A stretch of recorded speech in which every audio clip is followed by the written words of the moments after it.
En este continente americano, al momento, existe el poder de perseguir a las personas de acuerdo a quién le ponen like en redes sociales. Y ese país se llama Brasil. Tenemos hoy en pantalla a María Laura Asís, quien se dedica junto a su hermana María Eugenia a hacer trabajo en redes sociales para unir a las naciones, sobre todo a nivel de idiomas, entre el castellano y el portugués. Y lo que estamos viendo es que en Brasil están persiguiendo a las personas que siguen al expresidente Jair Bolsonaro en redes sociales. Por favor, María Laura, si nos puedes dar un breve pantallazo de lo que está pasando. Gracias. Bueno, muchísimas gracias, Mamela, por esta invitación. Sí, Brasil hoy está sufriendo una grave persecución por parte del Poder Judicial. En otras oportunidades ya lo hemos comentado de diferentes formas. Y ahora la novedad es que todos los seguidores de Jair Bolsonaro, expresidente de Brasil, están en riesgo de ser perseguidos, de tener una multa o hasta mismo de ser presos.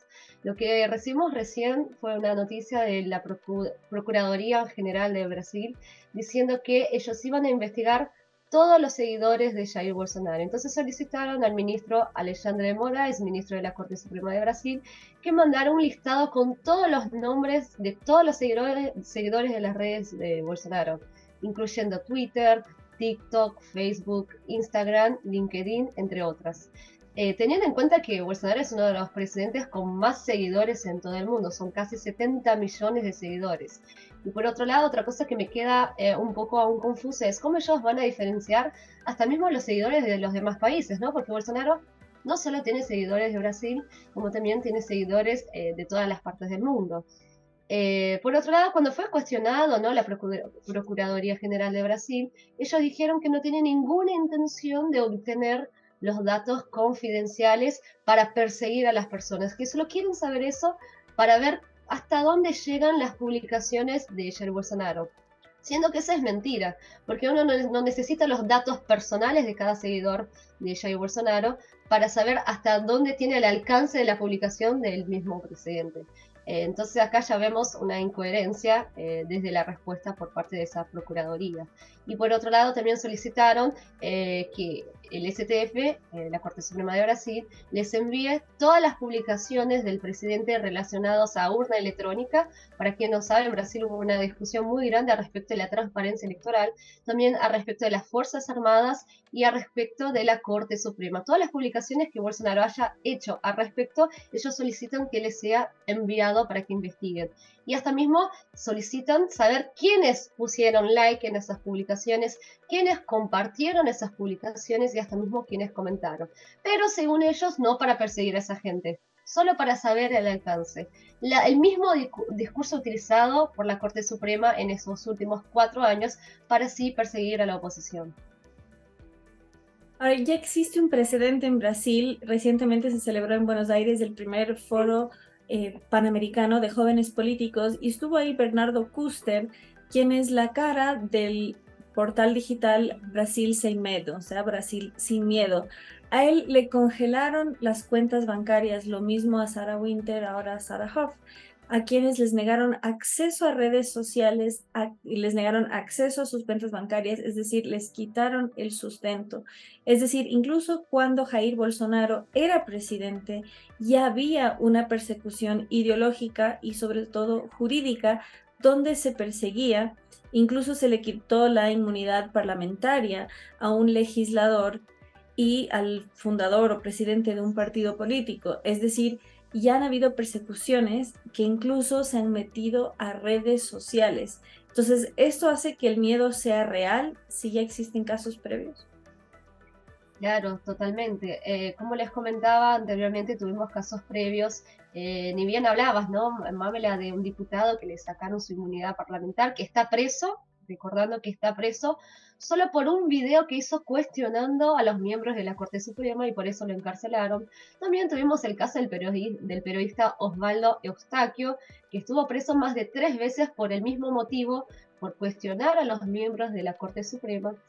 También tuvimos otros periodistas, otras personas militantes de derecha, eh, otros legisladores, un montón de personas que sufrieron la consecuencia de cuestionar a la Corte Suprema y también al proceso electoral. Entonces es muy triste lo que estaba pasando en Brasil porque tenemos un montón de personas encarceladas por el simple crimen de opinión, que en realidad no es considerado crimen porque en la Constitución en ningún momento habla de crimen de opinión. Tenemos también más de 2.000 personas que fueron encarceladas en un día por manifestarse adelante del cuartel general. Ellos consideraron, transformaron toda esa narrativa en que eran personas terroristas que estaban atacando a los 3 edificios de la Plaza de los Tres Poderes, el edificio del Ejecutivo, del Legislativo y también del Judicial. Entonces más de 2.000 personas fueron presas, recordando entre ellas niños, señoras de edad y hasta mismo perros, sí, muy bien, hasta perros fueron encarcelados junto con estas personas, sin ningún tipo de proceso debido legal, no hubo individualización de ningún caso y todas esas personas fueron encarceladas. A lo largo de estos meses, porque esto sucedió en enero, ¿no?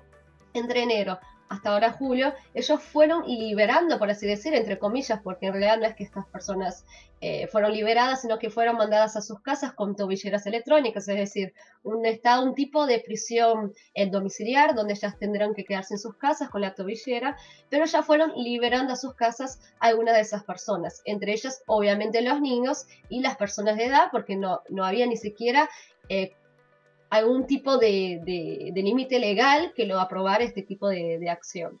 Entonces tuvieron que hacerlo. Pero es verdad que en Brasil tenemos muchísimos casos y creo que el caso que más nos sorprende hasta hoy, en el día de hoy, es el caso de Daniel Silveira, que era diputado y que ahora está encarcelado por el crimen de opinión. Recordaban también que recién sacaron la posibilidad de que Bolsonaro sea reelecto, ¿no? Sea candidato en las próximas elecciones por haber cuestionado las urnas electrónicas y por supuestamente incentivar actos antidemocráticos.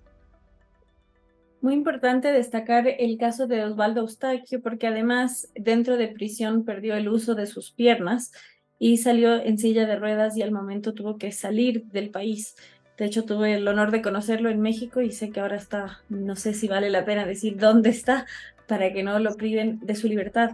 Ahora, este caso que sucedió en enero, justamente lo vemos como una réplica muy cercana a lo que pasó en Washington, en Estados Unidos, pero un caso muy llamativo que mucha gente, incluso denominada de derecha o de este lado, se pronunció en contra, asumiendo que el relato oficial de los medios masivos era el real, asumiendo que había actos democráticos. Pero meses después, incluso CNN Brasil reconoció que había infiltrados, y no solo infiltrados comunes, sino gente incluso de las Fuerzas Armadas. Entonces, ¿qué nos dices frente a la imagen que hay de Brasil, de la resistencia, de la oposición y la necesidad de los medios alternativos para justamente ofrecer una alternativa o bien una versión desde los hechos? Mira, creo que hay una diferencia muy grande de lo que sucedió en Washington, principalmente si tenemos en cuenta que cuando sucedió lo de Washington había parlamentarios adentro del Congreso. Acá en este caso no había nadie en ninguno de los edificios. Por otro lado, era algo que ya se venía planificando por parte de la izquierda. Primero trataron de hacer, una semana antes de ese ocurrido, lo trataron de hacer cuando encarcelaron a un indígena en Brasil, que es un representante de los pueblos indígenas de derecha, que es apoyador de Jair Bolsonaro, y lo terminaron encarcelando, siendo que en Brasil está prohibido encarcelar cualquier indígena, está prohibido por ley. E igual la Corte Suprema de Brasil lo hizo, lo encarceló, y ellos pusieron un par de infiltrados rompiendo todos los edificios, ómnibus, autos en las calles, para decir que la derecha estaba haciendo algún tipo de manifestación en contra de la prisión del indio. Obvio que todos estamos contra la prisión del indio porque no es algo que corresponde, no es algo que ni siquiera está en la ley. Pero jamás la derecha se caracterizó, mucho menos la derecha brasilera, por ser agresiva, por ser terrorista y ningún de esos apodos que nos ponen a nosotros la izquierda. Entonces, al tratar de hacer este tipo de acto y al fracasar, porque después empezaron los bolsonaristas, empezaron a grabar a esa gente que estaba rompiendo todo y empezaron a mostrar, mira, este hasta tiene la remera del PT, mira, este tiene la remera del Che Guevara, este tiene la remera, esos no son bolsonaristas. Entonces fue el primer acto en que fallaron. Y tras fallar ese acto, nosotros ya sabíamos, de hecho yo ya sabía que iban a tratar de vuelta de realizar un acto similar a lo que ocurrió allá en Washington para justamente decir la derecha es terrorista. Dicho y hecho, una semana después sucede lo del 8 de enero. Uno que pide primero, bueno, veamos las imágenes adentro de los edificios para ver quiénes realmente entraron a los edificios a destruirlos. Pero ¿qué pasa? Lula puso estas imágenes, pidió junto a la Corte Suprema que esas imágenes estuvieran bajo sigilo, ¿no? Que nadie pudiera ver esas imágenes, para que nadie pudiera saber quiénes realmente estuvieron adentro de esos edificios.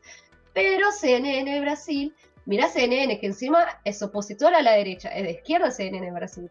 CNN Brasil logró un par de imágenes y terminó publicando esas imágenes en todos los medios y compartiendo.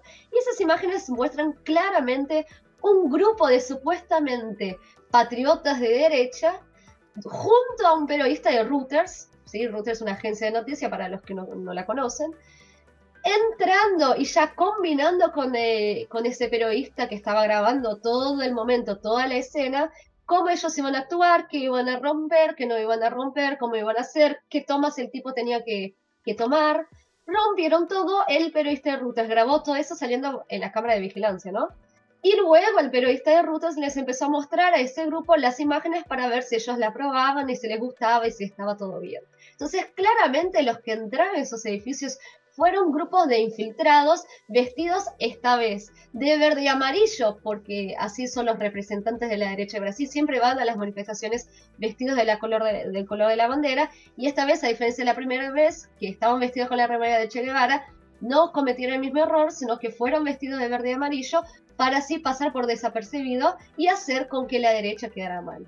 Y obviamente la izquierda se hizo uso de ese suceso porque ellos lo habían planificado, ellos lo habían pensado para decir la derecha es terrorista. Mira, trataron de invadir los edificios, sino que jamás en estos 4 años, jamás la derecha hizo ningún tipo de manifestación parecido a esto. Todas las manifestaciones siempre fueron pacíficas, con niños, con familias, con personas de edad. Eso no es una característica de la derecha, de hecho es una característica de la izquierda en Brasil. Entonces, ahora las pruebas empiezan a aparecer, las pocas que aún dejan que salgan a la luz, ¿no? Porque la mayoría está bajo vigilancia y sigilo y no lo permiten compartir, pero están haciendo una comisión del 8 de enero adentro del Congreso donde están exponiendo muchas de esas imágenes y yo confío que muchas cosas todavía van a aparecer y muchas verdades van a salir a la luz. Que eso tenga alguna consecuencia, la verdad no lo creo, porque ya estamos bajo un poder totalmente de izquierda en Brasil, tanto en el Ejecutivo como en el Judicial, como en el propio Legislativo. Tenemos los 3 poderes tomados por la izquierda y eso nos dificulta a nosotros de la derecha el trabajo, ¿no? Porque no tenemos a quién recurrir, no tenemos a quién pedir ayuda. Qué importante lo que señalas es la diferencia entre estas conductas y no es un dato menor que el propio expresidente Jair Bolsonaro señaló que no se comporten así porque esa es justamente una conducta propia de la izquierda, es decir, hubo una condena hacia estas acciones, nunca un apoyo como se quiso acusar. Y ahora para ir redondeando y para entender la gravedad del asunto, ahora que estamos en una realidad 2.0, la era de las redes sociales, ¿qué es lo preocupante que un tribunal tenga un poder, digamos que no van a perseguir como acusan, sino de rastrear a las personas según sus preferencias, según sus adhesiones y más aún según sus filiaciones políticas? ¿Cómo trascenderlo más allá de Brasil? Es decir, que sirva como un primer caso para una alerta regional. Mira, es una alerta y no solo para los brasileños, como también para los comunicadores de los demás países. Y eso lo digo en voz propia porque a nosotros, a mí, a mi hermana y otros periodistas brasileños que no están hoy en Brasil, están en otras partes del mundo, hasta mismo periodistas extranjeros, pero que de cierta forma dieron un apoyo muy fuerte a lo que es la derecha brasileña, están siendo perseguidos. El PT tiene un grupo especializado de investigación que recién estuvieron en el foro de São Paulo hablando y hablaron de todos nosotros, inclusive hablaron también del foro de Panamericano en el cual Mamela participó recientemente, hablaron de toda la derecha latinoamericana y lo pusieron como un peligro para la democracia general, ¿no? Porque ellos siempre hablan del nombre de la democracia, pero actúan desde la forma dictatorial, no desde la democracia. Y ellos hablaron del peligro que representa los usuarios de Internet, de las redes sociales, que tratan de llevar una visión de derecha hacia el público, ¿no? Y cómo ellos tienen que exterminar esas personas. De hecho, hoy mismo Lula hizo un discurso hablando de exterminar a la derecha. La palabra exterminar a mí me lleva a otra época, no sé, supongo que ustedes también tendrán una imagen de qué época estoy hablando, ¿no? ¿A ustedes les parece que un presidente democrático hable de exterminar a la derecha? Hoy Lula lo hizo. Y ahí ya vemos el peligro y el haber junto con el apoyo, obviamente, del Poder Judicial y, obvio, también del Poder Legislativo. Entonces, es preocupante para quienes hoy trabajan principalmente con las redes sociales, como vos, Mamela, como yo, como varias otras personas. Y no solo para nosotras, para todo el mundo que usa las redes sociales es algo preocupante. Porque ahí vemos, antes era solo perseguir a los políticos e influenciadores. Bueno, censuro la cuenta de Mamela, censuro la cuenta de Fulanito, censura la cuenta del otro, ¿no? Pero ahora ya vemos que pasaron de la raya y no solo están persiguiendo a aquellos que trabajan con esto, con las redes, como también a todo el mundo, a cada seguidor de Bolsonaro, a cada seguidor de cualquier influenciador de derecha, lo terminan censurando, bloqueando y hasta mismo amenazando. Es una forma, de hecho, lo que sucedió recién de ese pedido del listado de seguidores de Bolsonaro es una forma de asustar a la gente para que la gente lo deje de seguir. La gente no le escuche más. Justamente Bolsonaro lo único que tiene hoy es al pueblo, a más de la mitad de Brasil que lo votó. Entonces, ellos saben que esa es la única forma de terminar con eso único que le resta a él, a Bolsonaro, que serían sus seguidores. Es asustarnos, es amenazarnos. De hecho, cuando pasó lo del 8 de enero, recordando que ya también prohibieron las manifestaciones de derecha. ¿Dónde se prohíben las manifestaciones de derecha? Manifestaciones es algo que debe existir en cualquier democracia. No debería prohibirse. Igual ellos lo hicieron. Ahora están prohibiendo seguir a Bolsonaro, están censurando a todas las cuentas. Entonces eso es muy grave porque habla de la interferencia de la libertad individual de cada persona, de cada brasilero. Y no solo brasilero, esto va a llegar mucho más allá de los brasileros. Esto va a llegar a cada persona de cada país que apoye a la derecha brasilera o que hable bien a favor o en contra de la izquierda o a favor de la derecha brasilera, ¿no? Así que es preocupante lo que pasa en Brasil y yo de verdad no veo esperanzas para, al menos para estos siguientes 4 años en Brasil, porque no tenemos ningún tipo de apoyo, no tenemos ni siquiera apoyo internacional, no tenemos ningún apoyo dentro de Brasil y solo nos resta confiar en Dios y confiar que nos va a proteger, confiar de entre nosotros, entre la gente. Muchísimas gracias por tu tiempo. Gracias a vos, Mamela.